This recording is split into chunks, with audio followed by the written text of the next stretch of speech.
Olá, tudo bem? Estamos aqui para mais um podcast do IAJUND, Instituto da Advocacia Jundiaense e Região. E conforme prometido, vamos falar sobre educação inclusiva no município de Jundiaí. Para tanto, a gente convidou a gestora de educação, Vasti Ferrari. Boa noite, Vasti. Seja bem-vinda, tudo bem? Muito boa noite, muito obrigada pelo convite. É uma alegria, uma honra estar aqui. Espero poder contribuir com o debate. Diego, boa noite, Diego, nosso diretor social. Boa noite, Alex. Boa noite, Verone. Boa noite, doutora Vasti. É um prazer recebê-la aqui no podcast do IAJUND. Seja bem-vinda. E você, Peroni, boa noite. Boa noite a todos, todos os nossos ouvintes, e em especial a Vasti Ferrari, nossa convidada dessa noite. Então vai ser muito legal estar aqui com a gente aqui. Perfeito. Roda a vinheta, Vital.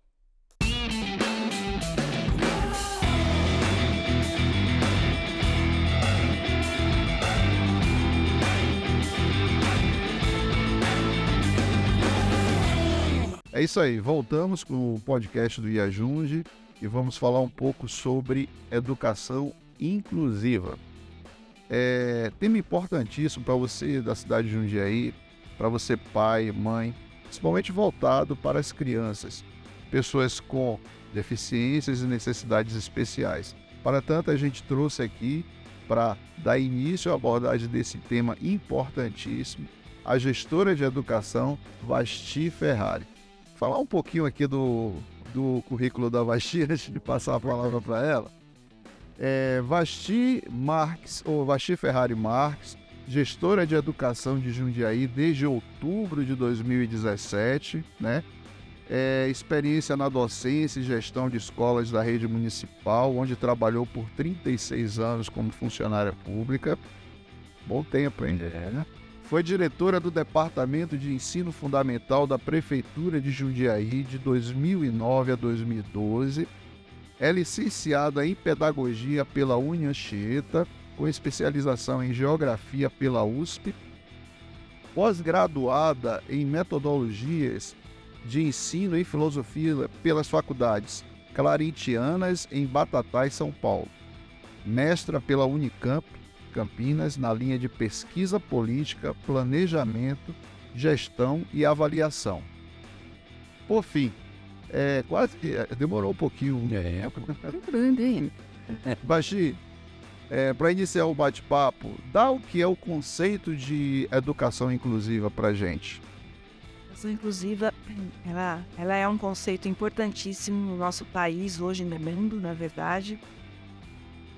A ideia, a intenção é que todos possam, dentro da unidade escolar, no caso da gente, falando de educação, ter os mesmos direitos às aprendizagens, às experiências educacionais. Pensando cada uma dentro das suas possibilidades, das suas potências, não das suas dificuldades. A ideia é quebrar as barreiras que nos impedem de aprendermos ou convivermos ou vivermos em sociedade, Tão importante quanto pensar na deficiência e no que cada um pode aprender, como pode aprender e na sua condição de aprender. E tirando da frente aquilo que impeça, a possibilidade do convívio, a possibilidade de aprender conteúdos, aprender dinâmicas de convivência social, em especial com as nossas crianças, que é o foco do nosso trabalho. Hoje a gente trabalha com 40 mil crianças na rede municipal. Nossa. Então é um número bastante considerável, De crianças de 4 meses a 10 anos de idade e a nossa EJA, com os nossos jovens e adultos, aproximadamente 2.500 pessoas, jovens e adultos que frequentam a EJA. Que lá também trabalhamos com a inclusão, nós temos mais de 120 pessoas com deficiência na EJA hoje. E ter as pessoas na EJA faz muito sentido na cabeça da gente, porque essas pessoas voltam para estudar porque elas não tiveram oportunidade na sua infância. Porque na sua infância elas eram preteridas do convívio social, das possibilidades de ir para a escola, de serem matriculadas numa escola sequer, A segregação foi, por muitos anos, na cultura do nosso país, uma forma de esconder as nossas crianças com deficiência da sociedade, né? Depois de um tempo de esconder as crianças, vieram as classes especiais, que trouxeram as crianças para um espaço da escola, não para dentro da escola, mas um espaço da escola. Eu não coloquei no meu currículo, mas eu sou especialista em crianças surdas e deficientes auditivos. Trabalhei por 12 anos no Conde do Parnaíba como professora de surdos em classe especial. Nossa. Um tempo em que as crianças não conviviam com as outras. Então, a classe especial era nos fundos da escola, né? Depois do pátio da merenda, longe das outras salas, né? E a gente trabalhava só com surdos. Então, tinha uma sala com 10 surdos. E que não conviviam também com as outras crianças ouvintes, né? Então, esse tempo também existiu dentro da escola, dentro da educação. E hoje, num sistema totalmente integrado. É simples? Não é simples. É muito difícil, porque não é uma criança e uma deficiência. São muitas as deficiências, cada vez mais a gente vendo chegar síndromes e outras doenças que antes a gente não conhecia. Então hoje a gente tem todo um esforço de olhar para cada uma e de fato colocá-los na escola inteiros, potentes, capazes. Perfeito. E agregar também a esse conjunto as suas famílias. Exato. As crianças estão na sociedade, elas são da sociedade e seus pais, suas mães, seus familiares, seus cuidadores primários também estão conosco nas nossas escolas. Então, esse trazer junto, né? Todo mundo olhando juntos para os problemas e para as soluções, mas muito mais do que isso, é pensar que cada um tem potência, cada criança, cada menino, cada menina aprende dentro das suas particularidades, da sua rotina, das suas experiências. Perfeito. Vasti, você falou que algum tempo atrás existia uma certa segregação. Hoje a educação inclusiva ela é integrada. Isso significa que foi a partir do surgimento, digamos assim, das deficiências, da sociedade perceber o número de crianças com necessidades especiais, vamos colocar desse jeito, necessidades especiais, isso se tornou obrigatório que o ensino público desenvolvesse uma forma integrativa? De alguma forma, acho que quando surgem as questões sociais, a educação vai se movimentando para entender esses movimentos e agregar valor a tudo que chega na escola, todas as questões que chegam na escola. Evidentemente, as leis nos ajudam a pensar e nos impulsionam a encontrar caminhos, né? Perfeito. Então, a legislação ela é importante, ela é importante porque a gente não olhava, né? Então, em algum momento, alguém falou assim, olha, Houve uma provocação. não existe isso das crianças lá no fundo da escola, isso, né? Tem cabimento, né? Então, a gente não vai provocar isso, a gente não vai pôr mesmo para dentro da sala de aula com os outros alunos, que a gente insiste em chamar de normais, né? Que perto ninguém é. Verdade. Não. Caetano Veloso já falava isso. Não é? Então, vocês vão assistir isso? Então vamos criar uma lei, né? Então acho que assim, quando as leis elas surgem para apontar alguma coisa para alguma direção, né? E acho que a educação ela precisa gerenciar com intelectualidade isso. Buscar na ciência, a pesquisa do porquê, né, das coisas estarem assim, o assado, ou como é que nós temos, por que essa criança com síndrome de Down precisa deste atendimento, precisa destes profissionais, por que um PC precisa deste cuidador, ou por que nós colocamos todas as crianças juntas na mesma sala e o que nós vamos fazer, o que a pedagogia vai trazer para esses meninos e para essas meninas, né?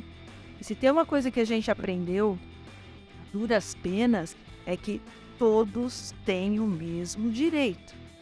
Portanto, pensar em cada um e em todos é papel preponderante da escola. Mas eu acho que a gente precisou de muita lei para a gente olhar para as crianças, olhar para a lei, olhar para a legislação e falar, bom, vamos lá, gente, nós vamos fazer. Porque nem sempre também a lei consegue traduzir o que a gente precisa fazer na escola. Exato. Sem dúvida. É diferente a gente olhar a lei fria e depois a gente olhar o menino lá, não é? Então, a gente tem que olhar para as duas coisas e acho que, eu digo isso para os professores, gente, é buscar intelectualidade no processo. E como é que funciona essa coisa, por exemplo, a gente, no dia a dia, né? Como é que funciona a questão da capacitação dos profissionais para poder lidar com esse público dessas crianças especiais? Essa capacitação é algo que é constante, ela acontece sempre? Fala um pouquinho sobre isso, Vasti. A educação hoje, em Jundiaí, tem 2.500 professores aproximadamente. Somos 4.000 servidores na educação de Jundiaí. Os 4.000, 2.500 aproximadamente são professores e educadores infantis, ou seja, aqueles que lidam diretamente com a criança no cotidiano da sala de aula. Então, nós temos uma formação bastante específica, técnica, todas as semanas, né? Nós temos 5 horas de formação semanal para os nossos educadores, todos. 2 são conosco na unidade de gestão de educação e 3 horas na escola às quartas-feiras no contraturno escolar, no período oposto ao do trabalho em sala de aula dos educadores. E essas formações, elas têm momentos específicos para a utilização do material didático, para a organização da rotina escolar, da sala, dos projetos pedagógicos, das modalidades organizativas e da inclusão. Temos uma formação bastante específica para os professores de AEE, que são as classes que vão atender, são salas, na verdade, que atendem as crianças com deficiência ou dificuldade de aprendizagem, geralmente no contraturno escolar, com estimulação e quebra das barreiras que possam impedir a aprendizagem. Então, esses profissionais têm essa formação, né? Perfeito. E temos as formações específicas em épocas do ano também, que vão tratar o tema com mais aprofundamento, mais profundidade. Mas tão importante quanto é na escola, com a equipe gestora, a professora da sala, o professor da sala, a professora ou professor de AEE, junto com as outras instituições que atendem essa criança em terapias, para o estudo de caso e para a organização do plano de desenvolvimento individual de cada menino, cada menina. Ou seja, cada criança com a necessidade especial, ela é um universo dentro da sala de aula, ser explorado e buscar a solução para a autonomia dela. Seria mais ou menos isso. Autonomia é uma das palavras mais importantes, né?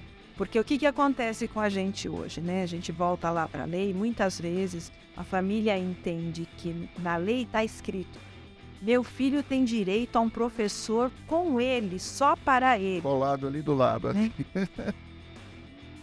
Ok, mas não é bem isso que a lei diz. Estou entre advogados, né? Não sou eu que vou explicar a legislação para vocês, mas para as pessoas entenderem, né? Que sim, um profissional de apoio, quando necessário for, porque o que nós queremos cada vez mais é que essas crianças, todas elas, tenham autonomia, procedimentos para viver em sociedade, organização pessoal, e isso tudo só é possível quando tem um trabalho bastante integrado. Dentro desse contexto de aprendizagem da criança com a necessidade especial, qual é a importância da família dentro disso aí?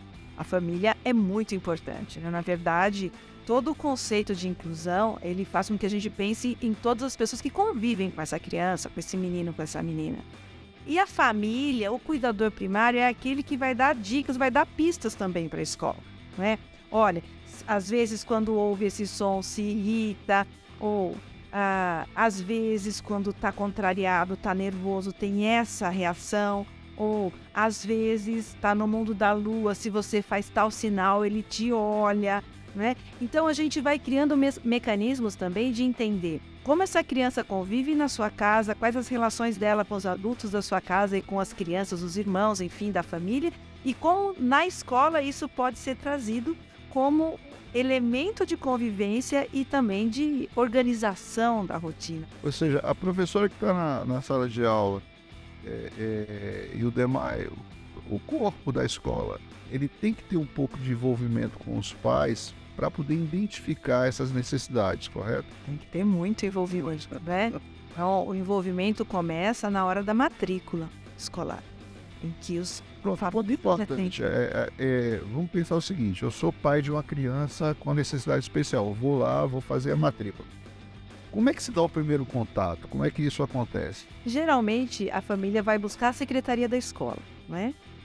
E na secretaria da escola vai fazer toda a documentação de registro de matrícula, entrega de documentos, né?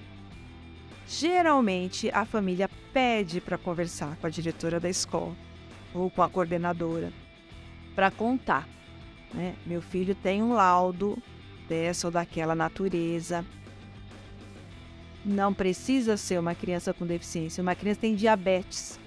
Então, meu filho e minha filha têm diabetes. Vai ter uma hora do lanche, dia, tem que por exemplo, tomar né? cuidado. Então, nessa hora da matrícula, esse acolhimento ele já é essencial, né? E a gente também espera que a família procure a gente. Porque muitas vezes também a família não fala. Fica com medo de ser rejeitado. Ou seja, né? Hoje os pais e a família têm que entender que eles fazem parte do processo de inclusão na educação. E a opinião deles é muito importante. Porque a primeira coisa que vê é que não, vou botar meu filho e a escola que se vire, que resolva. Não funciona desse jeito. Não existe isso para criança nenhuma, não é? Para criança nenhuma. Vamos pensar que uma criança lá não tem nenhum sintoma, não tem laudo de nenhuma deficiência, não tem sintoma de nenhuma doença, um dia convulsiona na escola, né? Ah, mas meu filho nunca teve isso. Teve essa vez, então vamos investigar. Não, mas a gente não precisa, foi só um episódio. Não é um episódio. Então a gente começa todo um trabalho junto com essa família, para também que essa família perceba que a orientação da escola também é importante, que é preciso escutar também os nossos professores, né? É aquela coisa de um menino que faz uma arte na escola e fala, mas na minha casa ele nunca fez isso. Mas aqui ele está de 35, ele está testando a sua convivência, o que ela pode, o que ela não pode, né?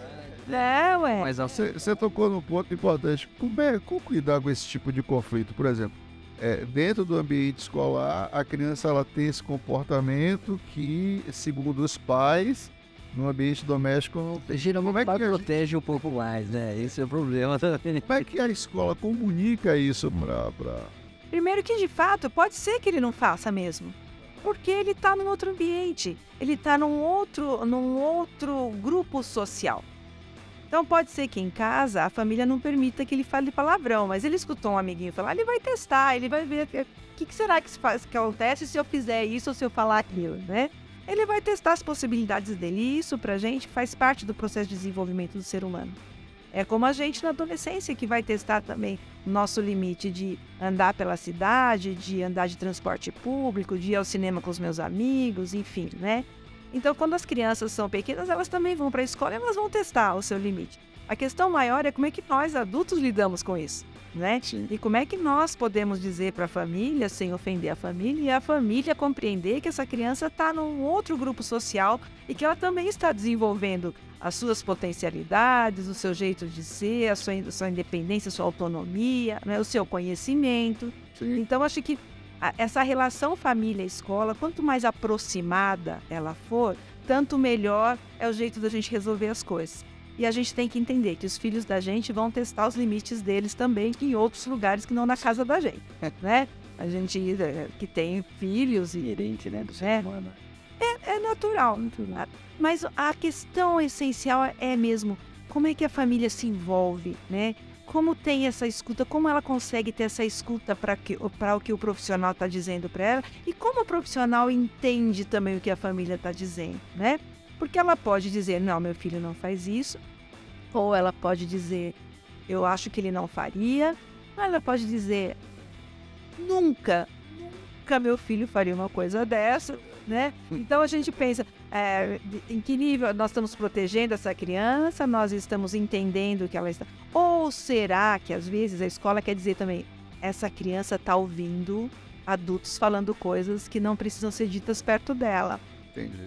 Então a família tem que prestar atenção, né? Às vezes é a briga entre os adultos, é uma fala ríspida e grosseira, às vezes é um tapa, né? Tudo isso ela vai trazer para a escola. Ela vai trazer, às vezes, na forma da brincadeira, né? Que acontece muito, a gente chama de jogo simbólico na escola, quando eles estão brincando livremente, que eles estão lá brincando de casinha e tudo, e sai um cala-boca, né? Esse cala-boca saiu da onde, né? Onde vem, né? Algum lugar ela ouviu esse cala-boca, né? Ou você é burra, né? Ah, saiu de algum lugar isso. Então a gente entende também que as crianças, elas vão representando no jogo e na brincadeira o que eles veem e ouvem os adultos fazendo. E isso para criança com deficiência, para criança sem deficiência, é natural que aconteça. O que sim quanto mais perto a família está da escola, tanto melhor é a relação das crianças no seu desenvolvimento, e que é isso que nós esperamos de fato. Tipo, uma coisa importante também, né, Vasti, é que hoje também a família mudou muito, né? A família não é mais o pai e a mãe, aquele tradicional, né? Hoje já tem a mãe separada, o pai separado, aí tem o companheiro, tem a companheira, né? Tem os casais agora afetivos. Então, realmente, isso aí impacta muito na questão da criança. E hoje no dia a dia, por exemplo, dentro da sala de aula você tem a criança com necessidade especial. Como é que administra isso junto com os outros coleguinhas dela, né? Existe aquela coisa de você chegar para os demais alunos e dizer, olha, fulano tem necessidade especial, você vai ter que ter um olhar para ele quando você se divertir ou você querer brincar ele de uma forma diferente. Como é que você trabalha isso, Vasti? Acho que eu vou voltar um pouquinho na tua fala, que eu acho que essa coisa da família hoje, independente das constituições familiares, tem uma coisa que a gente precisa trabalhar muito, que é o respeito por todos e todas, né? E que hoje a nossa sociedade é muito acirrada pela briga, pela polaridade, né? Pela sua opinião, que tem que valer mais do que a outra. Sim. Né? E aí eu vejo que as crianças não fazem isso, na verdade. Elas imitam o que os adultos fazem. Então, uma família preconceituosa certamente vai ter, às vezes, na boca de uma criança, uma fala preconceituosa que não é dela, mas é daquilo que ela está ouvindo, do que ela está vivendo todos os dias, né? No seu cotidiano. Era aquilo no... Claro. Aí, quando uma criança com deficiência chega na sala, é importante, sim, que a professora, que o professor revelem as necessidades e as possibilidades dessa criança. Mas a gente vê muito maior dificuldade nos adultos do que nas crianças, porque a primeira atitude das crianças é acolher umas às outras, né? Nós, adultos, é que temos que ensinar as crianças das potências e das necessidades de todos. E as crianças, não raras as vezes que você vê um amiguinho empurrando a cadeira de um menino na cadeira de rodas, por exemplo, né? A gente que precisa se preparar para isso. Nós, adultos, é que fomos tolhidos das possibilidades de enxergar o outro na sua potência. E as crianças tão pequenas, eles aprendem isso, é natural deles, faz parte deles. É que a gente acaba, né, como adulto, falando, olha, toma cuidado com isso, toma cuidado. Não põe a mão, não põe a mão. Que é uma bobagem. Na verdade, o que a gente precisa é, de fato, olhar para as crianças e aprender com elas, porque elas ensinam a gente a incluir. A gente que tem a dificuldade da inclusão, né? A gente pensa, o que a mãe vai pensar se eu falar isso, o que o pai... Por isso que o jogo é combinado, né? Então vamos sentar e vamos combinar. São essas as necessidades, é isso que precisa. Nós vamos falar para as crianças que precisa cuidar disso, que quando você faz isso, você pode disparar um gatilho, né? Que essa criança pode se assustar, ou pode, né, gritar, ou ela é uma criança que convulsiona, ela pode desmaiar na nossa classe. Se ela desmaiar, o que a gente faz, né? Como é que a gente age? Toda verdade, ela é sempre bendita, se dita na hora certa, né? Então a gente fica sempre trabalhando isso com os nossos educadores. Não é simples e não tem receita, né? Porque cada criança é uma criança, né? Cada menino, cada menina, nas suas especificidades, nas suas necessidades, é única. Então a gente tem que olhar para ela como ser único. Deficientes ou não deficientes, né? Eu acho que essa é uma premissa. Difícil para chuchu, não é simples a gente trabalhar com cada um, com cada uma, trabalhar com a diversidade, trabalhar com as possibilidades e com o rompimento das barreiras, né? Acho que a primeira barreira da inclusão é justamente a gente não enxergar a potência, enxergar só a necessidade.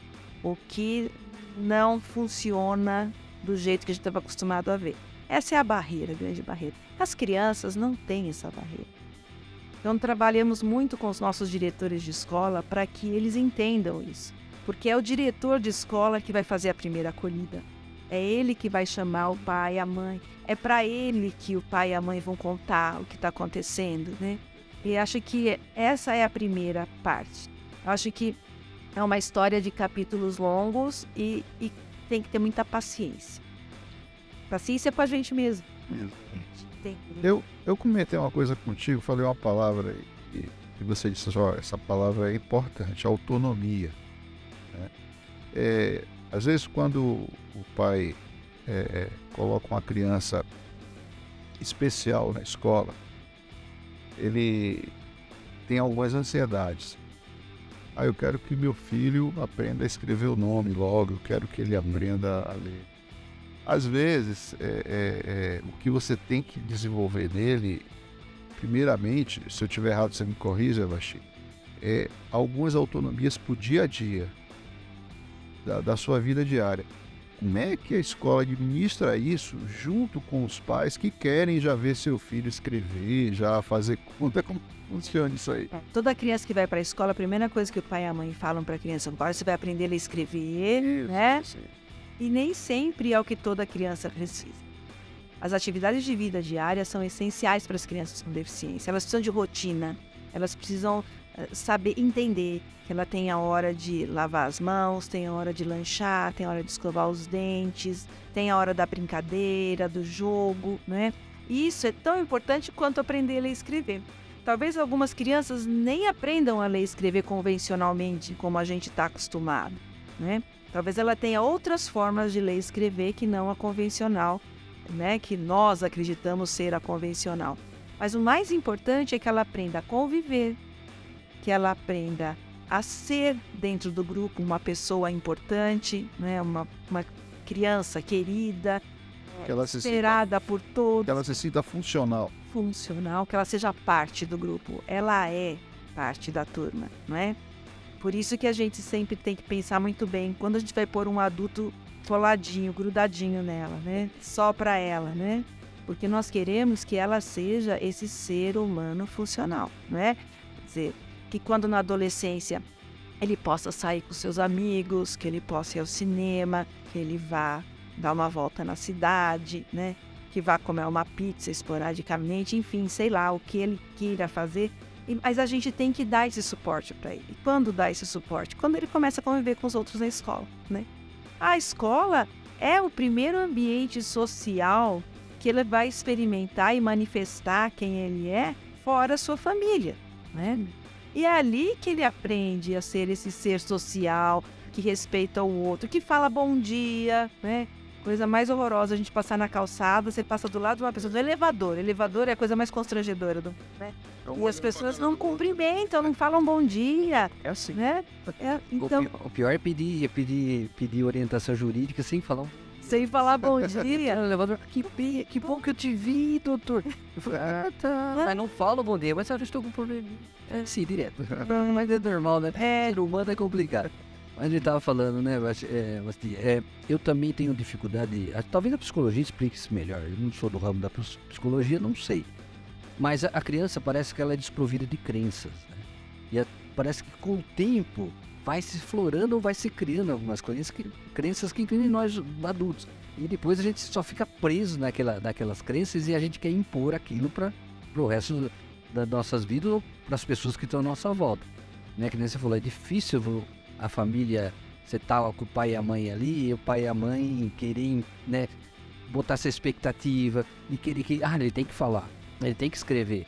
Mas não, será que ele não pode se desenvolver do jeito que ele é, né? E a gente só reconhecer aquilo, né? E eu acho que isso estaria bom.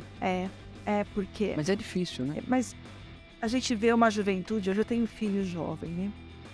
Mais aberta para o mundo nesse sentido, né?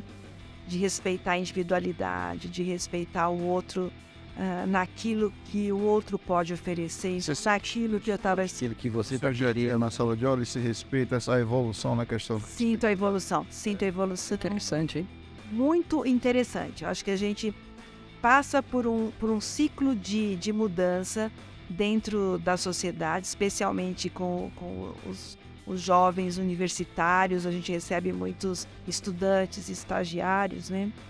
E é muito interessante que quando o jovem estagiário está conosco e ele percebe que aquilo não é a sua vocação, de fato, ele pede para sair, ele não fica, né? Diferente da gente quando estava fazendo faculdade, que nossa, não sei se é isso que eu quero, não sei se é...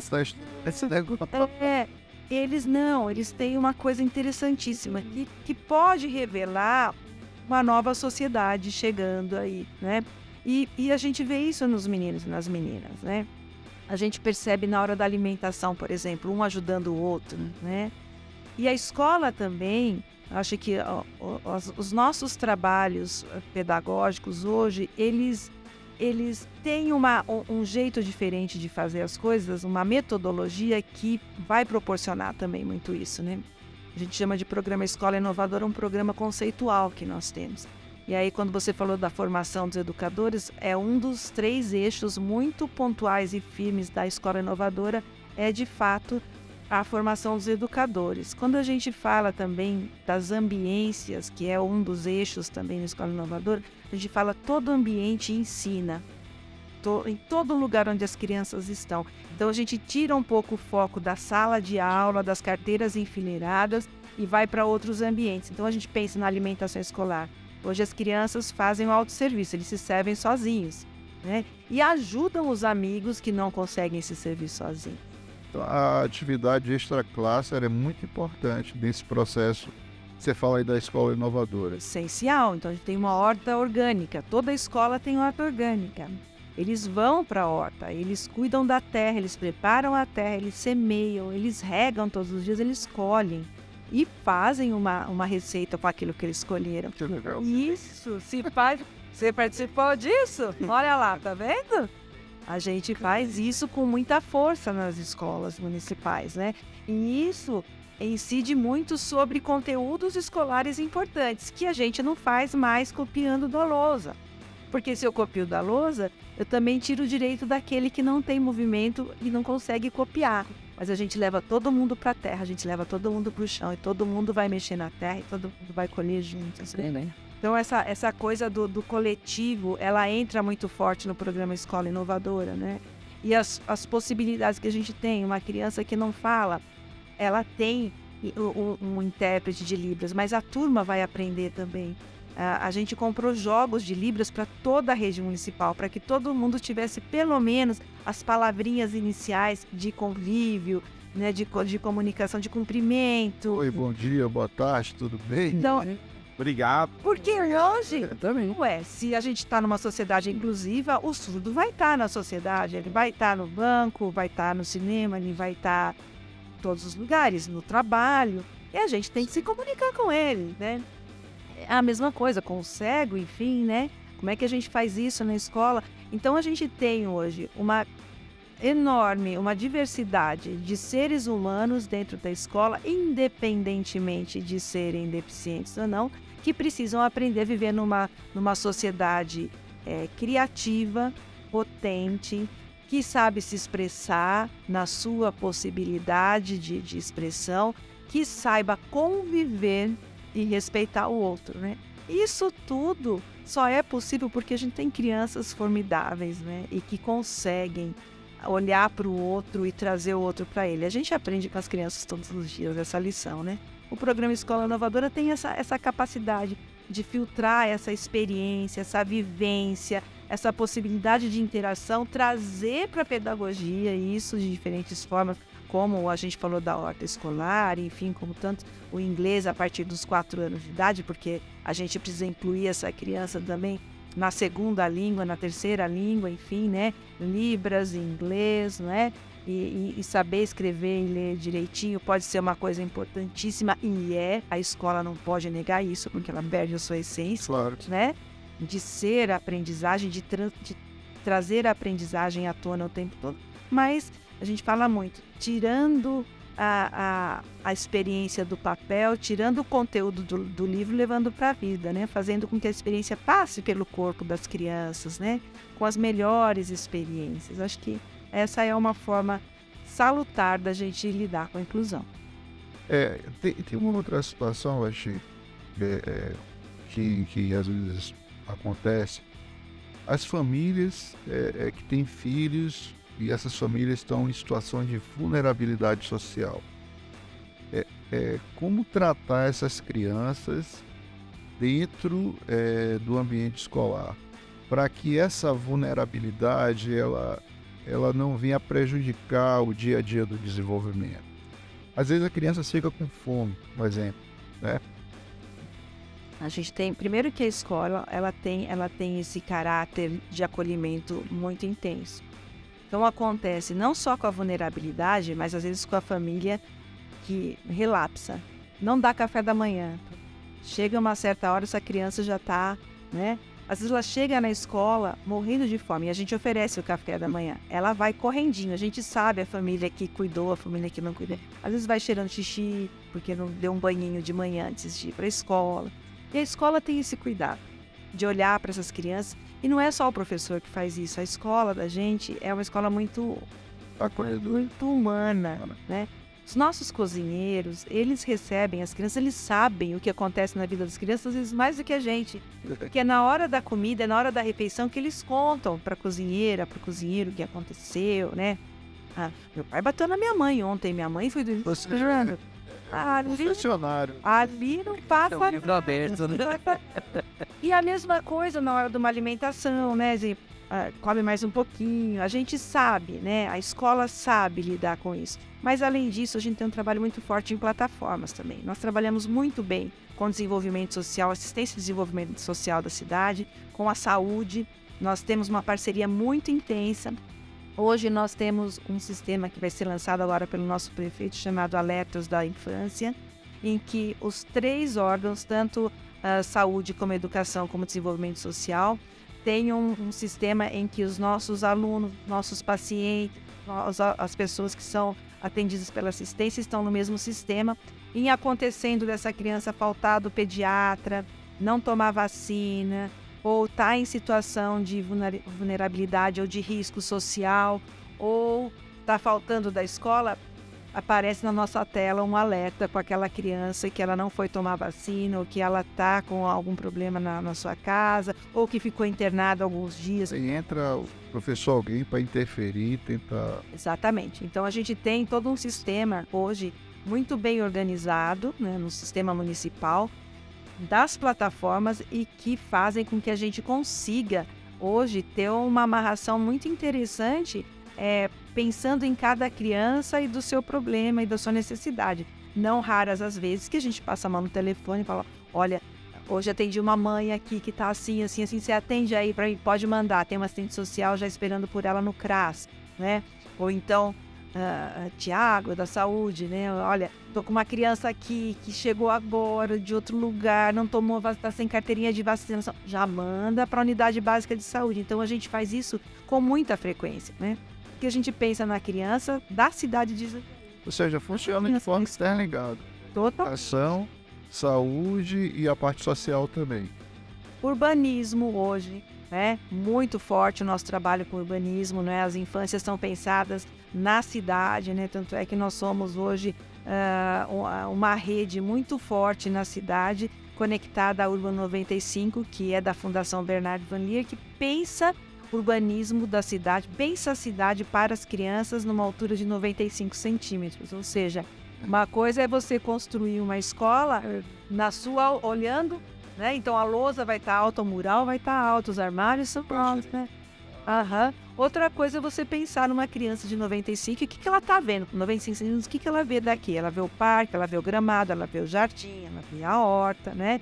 Então, isso tudo muito bem articulado hoje com a rede, com o Urban 95 e com a Rede Latino-Americana Cidade das Crianças, que é uma instituição que foi fundada por Francesco Tonucci, um italiano, que pensa a cidade e as políticas públicas para as crianças e com as crianças. Hoje na cidade nós temos um comitê de crianças de todos os vetores da cidade, em paridade, meninos e meninas, que discutem as ações das políticas públicas, os planos diretores, eles São ouvidos. são ouvidos e falam muito, né? E todo final de ano, esse comitê entrega para o prefeito uma carta com suas reivindicações. O prefeito nos reúne e diz: agora vocês façam acontecer isso que as crianças estão pedindo. Trabalho. O grande problema é que nós adultos esquecemos nós somos crianças, né? É verdade. A gente esquece. Eu tive uma oportunidade de uma reunião com o Luiz. Ele falava muito dessa necessidade de trazer a realidade da cidade para um mundo infanto-juvenil, né?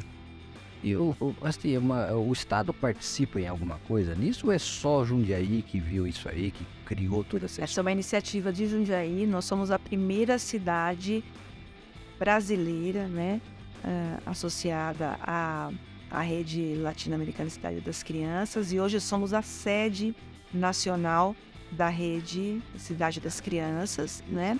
Agora em março nós teremos um encontro brasileiro, Cidade das Crianças, em que o Tonute virá pela primeira vez ao Brasil Que bom. para assinar essa parceria, sendo Jundiaí a sede, né, nacional, né, brasileira, e também o Fórum das Infâncias, que também organizado com a rede, com o Urban 95, para a gente tratar a infância e a cidade, né, as infâncias e a cidade, né. Isso está muito conectado à questão da inclusão, né? Como é que a gente pensa as calçadas para as crianças a mobilidade reduzida ou com uma deficiência, né? Como é que a gente pensa a escola para elas, né? Como é que a gente pensa... E a gente cresceu muito na medida em que nós começamos a escutar as crianças. A EMEB Joaquim Candelário, na Vila Hortolândia, é uma escola com quem a gente aprendeu a ouvir as crianças, né?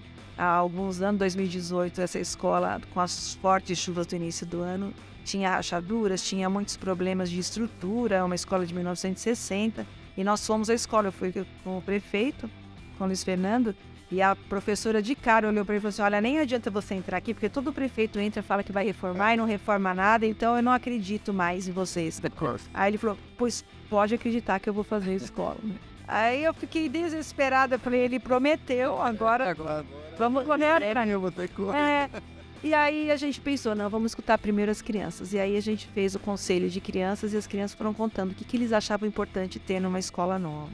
Tem alguma situação, quando você reuniu esse conselho de criança, tem alguma ideia que uma delas deu e que você conseguiu concretizar? Você lembra de alguma situação? Lembro de muitas situações. A gente fez, acho que quase tudo o que eles pediram, né? Então eles pediram uma escola que tivesse rampas, porque é uma escola em desnível e tinha muitas escadas, que tivesse rampas e elevador para as crianças cadeirantes, porque a escola tinha cadeirantes e era problema.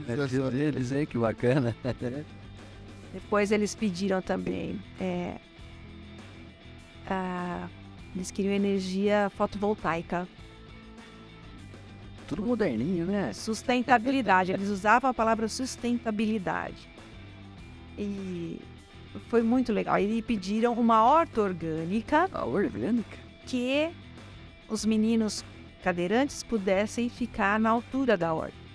Subiu, né? Legal. Então, se vocês forem lá... Isso que você está falando partiu, essas ideias partiu do próprio Conselho de Crianças. Das crianças. Aí nós chamamos os arquitetos da prefeitura para eles ouvirem as crianças. Eles foram para os seus escritórios e voltaram com o projeto plotado, botaram em cima da mesa. O Luiz Fernando voltou lá e falou: será que é isso aqui que vocês querem? Aí eles foram e foi lindo, porque eles falavam assim: aqui é escada, né? Tô vendo que tem escada. Sabiam onde estavam as coisas que eles tinham pedido. E a gente fez o que eles pediram. O que é que você... às vezes a gente pensa, que eles vão pedir o quê?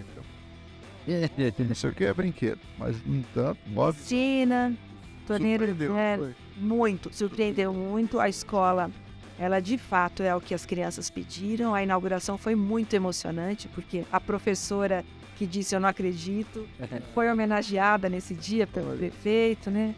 Isso também é inclusão, né? Porque às vezes a gente fala inclusão, a gente pensa criança com deficiência, mas inclusão não é. O espectro é bem maior. Muito maior, né? Muito maior, muito maior. Tem internet. Eu achei antes de fazer o comentário. Essa mudança. Foi muito isso. isso mudou a chave, sabe? Foi a hora que a gente mudou a chave. Falou, opa, Despertou algo. é outra coisa, gente. A escuta é de outro nível. Uma curiosidade, hoje a gestão de educação, ela cuida do ensino fundamental. Existe a expectativa de cuidar do ensino médio? Olha, hoje a gente trabalha com a educação infantil 1, de 4 meses a 3 anos de idade. A educação infantil 2, crianças de 4 e 5 anos de idade. E o ensino fundamental 1, até o 5º ano. Depois eles vão... Eu falo, mas vocês têm esse trabalho tão bonito, né? Tão inovador. Será que a gente não consegue chegar no ensino médio? É um plano de... Existe algum planejamento? Existe um plano Ou existe algum... médio prazo, um sonho. Vamos dizer que é um sonho, né? Da gente ir devagarinho, assim, porque as crianças são as mesmas, né? São as crianças de Jundiaí, não são as crianças do estado. A gente tem uma aproximação muito grande com o estado hoje.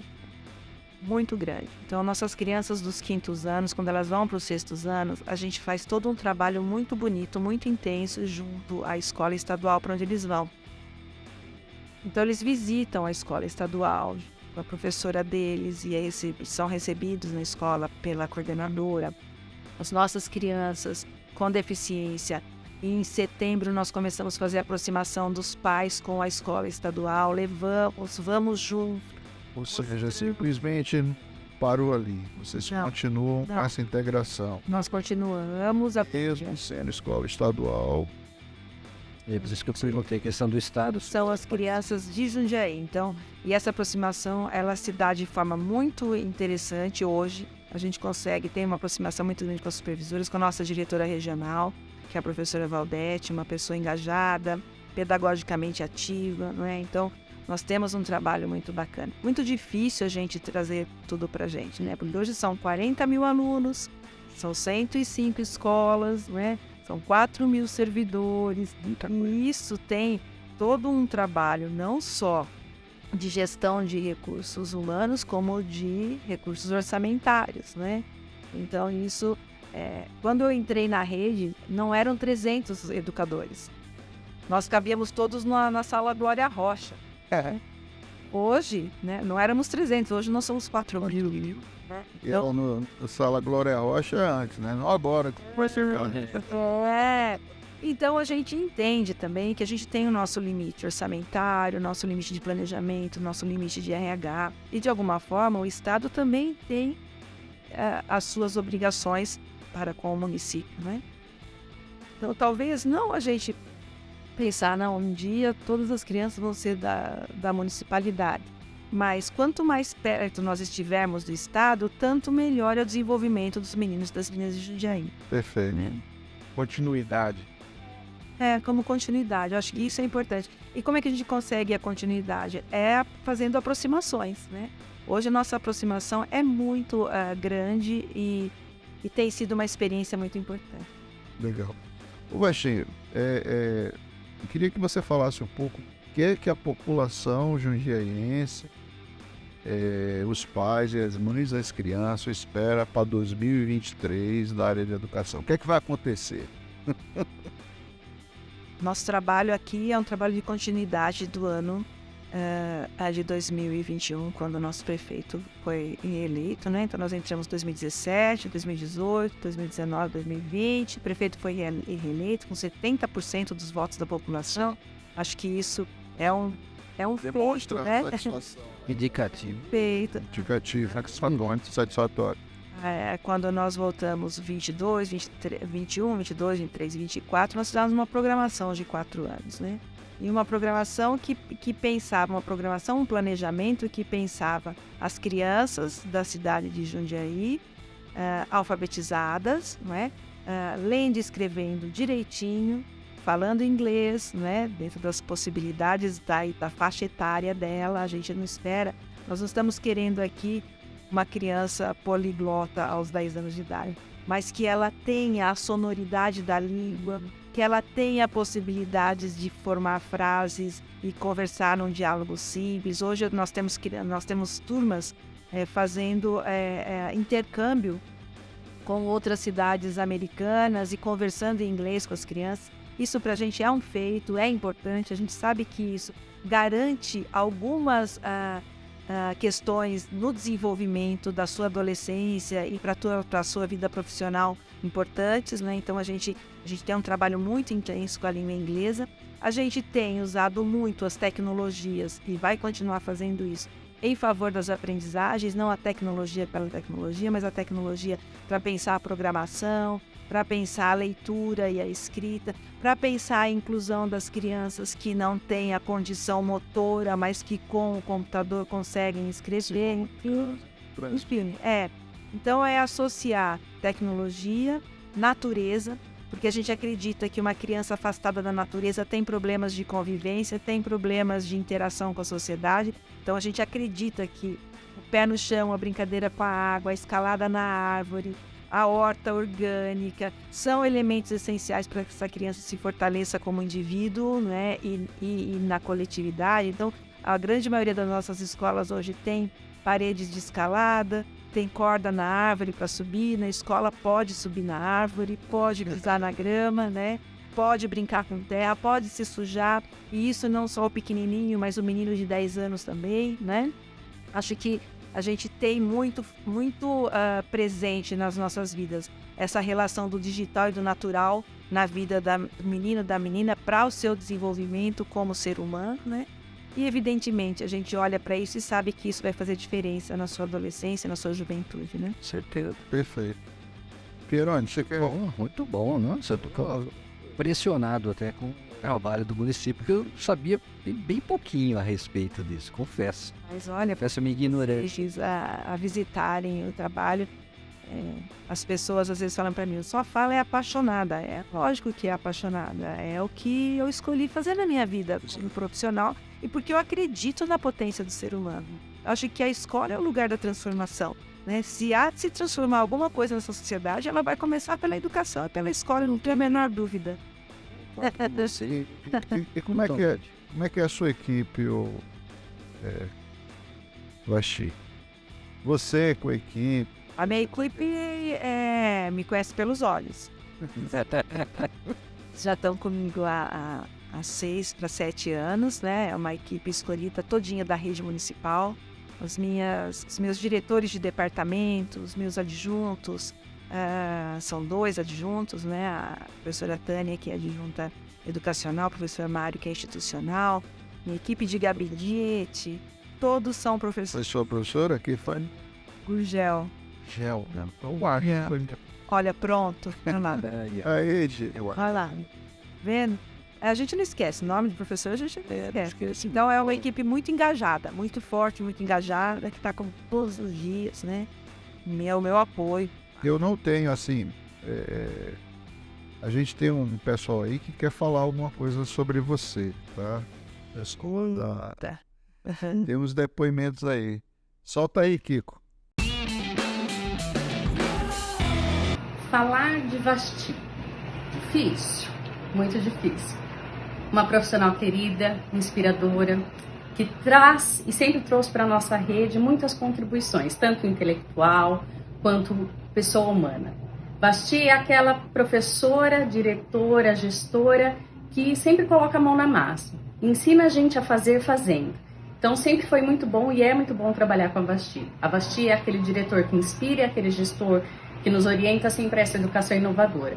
E é assim que a gente busca fazer educação em Jundiaí como a Vasti nos inspira. Um beijo, Vasti.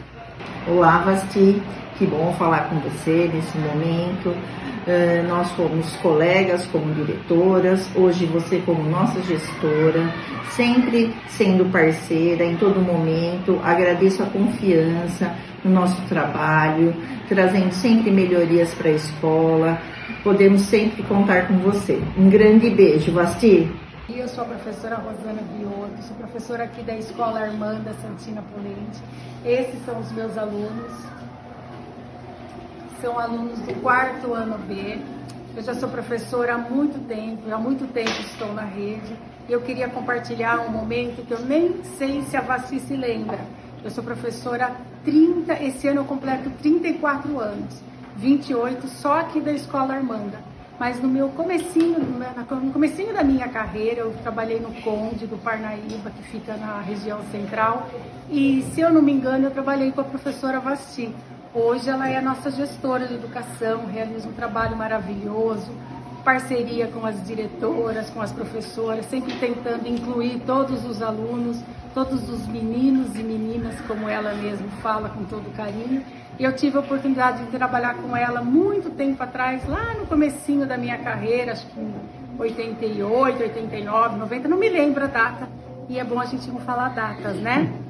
Mas eu tenho um orgulho de fazer parte desse trabalho tão bonito que a gente realiza no nosso município. É um município que não deixa nada a desejar para nenhuma, principalmente em relação à educação. Nota 10. É muito legal. É muito legal, porque é isso mesmo. A gente vive a história da rede, né? A gente vive a história da rede. A gente já passou por muitos gestores e é lógico que a gente, como educador, a gente sempre vai se espelhar nos outros também e falar, isso aqui eu quero muito fazer como essa pessoa fez, ou isso aqui nem tanto, acho que eu faria diferente. E isso faz a gente crescer e entender que cada um que chega agrega à nossa vida conhecimento, agrega à nossa vida um bom viver, um bom relacionamento. E essas profissionais, de fato, são... O que elas falaram, que você mete a mão na massa. Eu não... É muito legal isso, porque, assim, eu não sou uma gestora de gabinete. Elas falaram? Elas sabem, né? E eu sempre gostei muito, sempre trabalhei muito, assim, tranquila com a inclusão, entendendo que todo mundo é especial. Todo mundo tem o seu lugar, né? A minha última escola foi a EMEB Merino, lá no Medeiros, e eu cheguei e não tinha nenhuma criança de inclusão. Eu achei estranho, né? Daqui um ano tinha 15, né? Porque elas falavam assim, a gente sabia que você estava aqui, veio, né? A gente veio. Isso é muito legal, porque isso significa que as pessoas tinham confiança no que a gente fazia, né?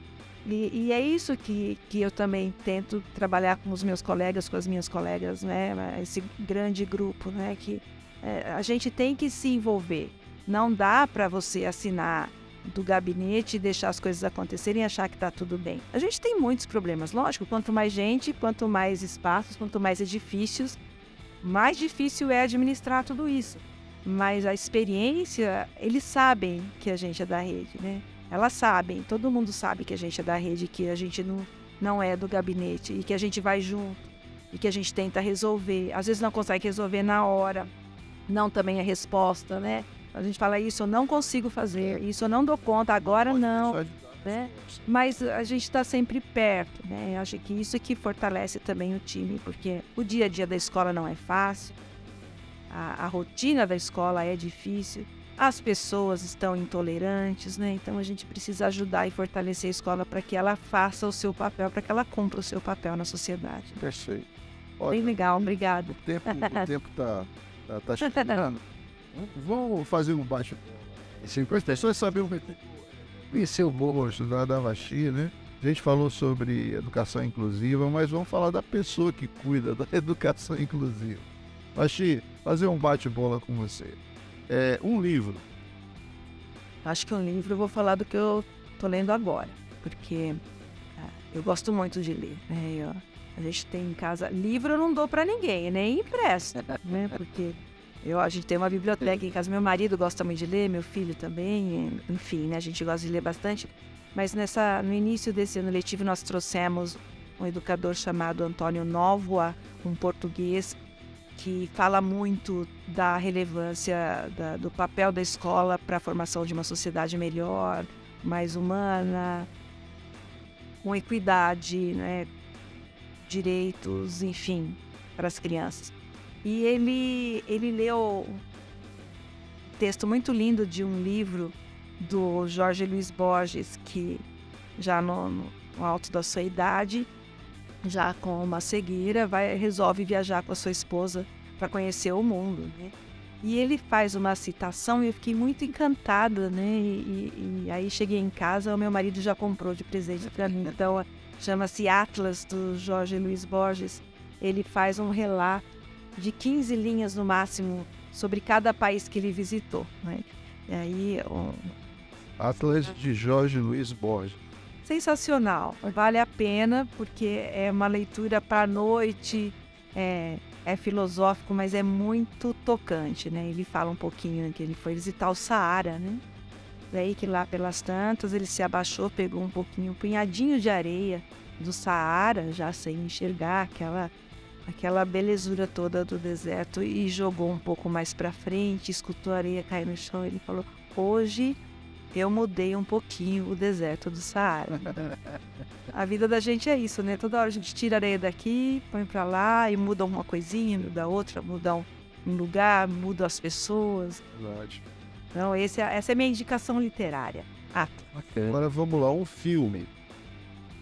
O meu preferido é um filme bem antigo, chama-se Tomates Verdes Fritos. Tomates Verdes. Essa é daquela época, né, Kiko? Esse vale a pena. Uma transformação da vida de uma mulher, e ela conta essa transformação de um jeito inusitado. Eu amo, assisto 1000 vezes e me divirto, mas também ele é muito profundo. Tomates Verdes Fritos. Assista, você vai gostar. O filme é bacana mesmo. Uma música. Graças à Vida, Mercedes Sosa. Mercedes Sosa. Gosto muito dela, né? Ouço muito e gosto muito das músicas que ela canta com Milton Nascimento, que é o meu cantor brasileiro preferido. Um lugar. Minha casa. Minha casa. Minha casa. Eu saio bem cedinho e volto à noite, mas eu volto. Eu aqui que é meio clichê o que eu vou te perguntar, mas é uma cidade. A minha, uai. Eu gosto muito da minha cidade. Sou nascida aqui, tenho muito orgulho da minha terra, da nossa terra, né? Adoro passear, adoro viajar, conhecer lugares. Eu gosto muito, adoro avião, adoro trem. Gosto de voltar pra minha terra. A hora que a gente tá chegando, até aqui de Jundiaí. Esse eu canto inteirinho. Gente que não sabe cantar no Nacional do Ano de Jundiaí, mas eu canto inteiro. Eu aprendi, eu lembro. Mas quando a gente chega, né, a gente volta para Jundiaí, a gente sente o sol, o cheiro, tudo. A gente vai chegando pela Bandeirantes ou pela Anhanguera, assim, vai dando aquela... Ai, que gostoso, tô chegando, né? Agora tem a cria, hein? Você não Jundiaí. tem a hora de voltar. E eu sou jundiaíense que fala ó. Come coxinha também. Como coxinha de queijo, mas coxinha de queijo é mais nova do que ó. Ó, em vez de falar oi, né, as pessoas falam ó. Aqui em Jundiaí, Eu sou ó. Vamos lá. Um time de futebol. Coringão, não tem até Corinthians. Bom, não foi nada combinado, mas muito legal isso. Buscar o Mundial. Um sonho, Basti. Sonho?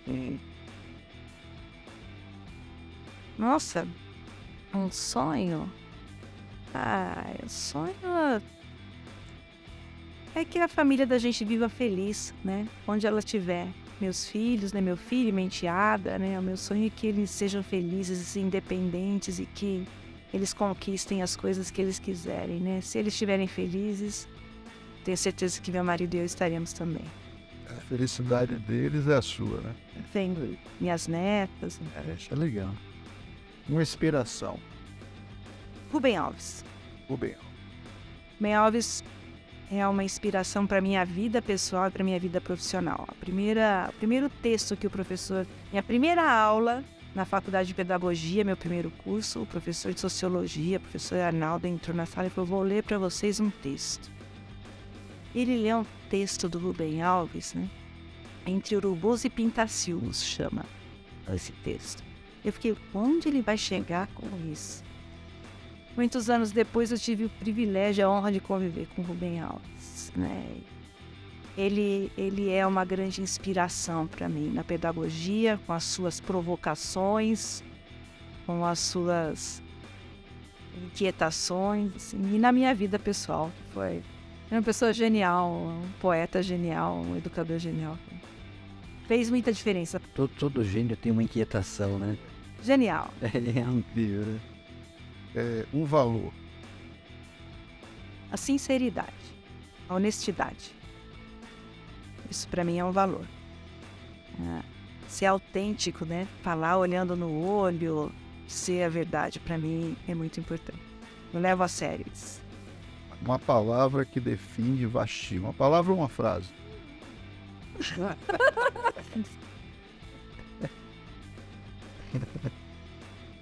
Será que é o significado do nome? Justiceira, né? Vasti. Uma mulher forte, né? Forte. Forte. Acho que eu sou, sim. Acho isso por aí. E eu sou feliz. Feliz. Eu sou feliz, eu sou uma pessoa alegre, assim. Mesmo na hora que tá muito difícil a coisa, sempre tem uma coisa que eu acho engraçado, que me faz desbaratinar daquele peso. E você tornar um dia melhor. As poucas vezes que eu já cruzei com o Vasti, até na prefeitura do lugar, sempre ela sorrindo, assim, dizendo, Essa sou eu. É difícil você me pegar de mau humor, assim. legal. Gente, tá acabando. Peroni, quer fazer? Eu só tenho a agradecer porque o importante é a gente aprender, né? E a Vasti trouxe uma coisa mais interessante ainda, aprender com as crianças, né? A gente fica no nosso pedestal lá em cima do adulto, né? Que a gente já sabe tudo, e às vezes a criança passa uma rasteira em você ali que você fala, meu Deus do céu, por que eu não vi isso? Né? Mas a gente tem que estar atento, a gente tem que ter um olho clínico para perceber que a criança pode nos ensinar muito, né? Ela tem condições de ensinar. Até porque, né, não estava falando, a gente, ela é livre de tudo, né? A gente que vai colocando coisa nela, né? Mas naquele momento ainda que ela é livre, ela pode trazer toda aquela inspiração de alma de dentro dela, da luz do Criador, né? Porque a criança, para mim, é o Criador em pessoa ali, né? Nós humanos ficamos, os adultos a gente tumultua um pouco, a gente deturpou um pouco a coisa, né? Mas a criança não, ela é pura, ela é aberta, ela fala, né?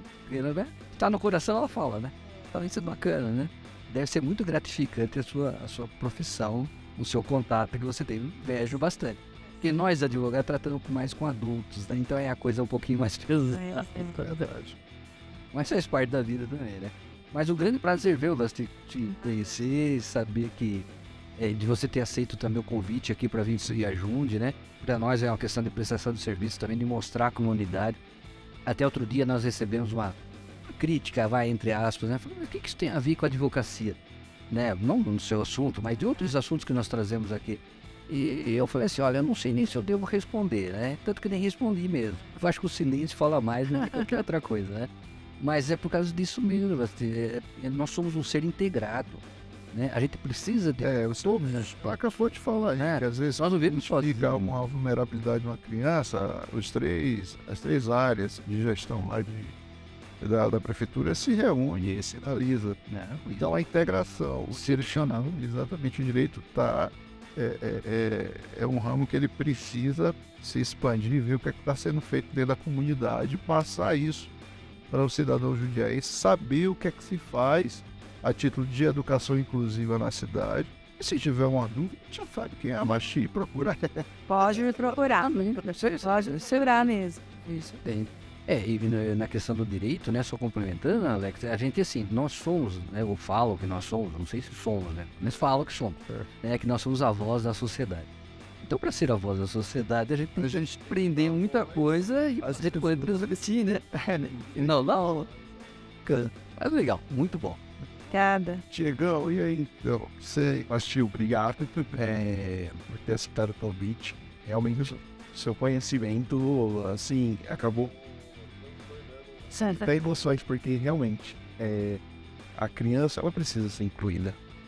E nesse dia a dia eu trabalho muito, assim, com questões de vaga em creche.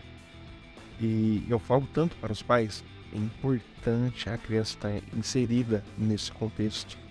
Porque você acabou mencionando, tem contato com água, com terra. E assim, sai do ambiente dos adultos, né? E fica com as crianças. Assim, a bondade das crianças vem delas mesmas. Ela que acaba captando algo dos adultos, né? Porque vive naquele mundo. E o importante é essa inclusão da criança no sistema de educação. E assim, Essa questão das limitações, né, que são crianças portadores de necessidades especiais, precisa ter incluída com outras crianças e no meio da sociedade. Então, eu dou parabéns aí pela gestão sua e pode ter certeza, se eu precisar, eu vou te procurar aí. O gabinete está sempre aberto. Suas considerações finais, antes de eu te agradecer. Agradeço essa conversa boa, a gente está sempre disponível para falar do trabalho da educação de Jundiaí, que não é o meu trabalho, nem do prefeito Luiz Fernando, mas é o trabalho de toda uma comunidade educacional que preza pelos direitos da criança, o direito à cultura, direito ao conhecimento, direito às possibilidades de interagir com os coleguinhas e com os outros adultos, né? O direito de viver e conviver em sociedade, né? A inclusão hoje é mais do que a gente falar da inclusão da menina com deficiência, mas é da criança pobre, é da criança preta, é da criança que sofre dores que a gente às vezes desconhece, a gente vai conhecer lá na escola por muitas vezes, da criança que sofre preconceito social de alguma forma, e a gente está disponível para incluir todo mundo, né? E a ideia da inclusão é a ideia de fazer da sociedade uma sociedade de direito para todos e para todas, né? Então, fico muito feliz pela oportunidade, agradeço. E eu conto muito sempre com a sociedade jundiaiense para que a gente possa construir essa cidade de verdade que acredita na potência do menino e da menina, né? Para termos uma sociedade melhor, uma Jundiaí melhor aí, né?